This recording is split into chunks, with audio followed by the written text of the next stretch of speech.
मेरी सरकार लघु उद्यमियों का, किसानों का, पशुपालकों का अच्छा कभी भी अहित नहीं होने देगी।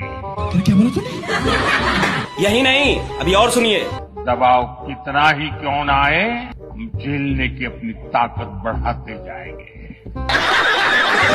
और अभी तो रुको, क्लाइमेक्स अभी बाकी है। ભારત સરકારે અમેરિકાથી આયાત થતા કાચા કપાસ પરની કસ્ટમ ડ્યુટી 42 દિવસ માટે રદ કરતા સુરેન્દ્રનગરના ખેડૂતો પર ગંભીર અસર પડવાની ભીતિ સર્જાઈ છે।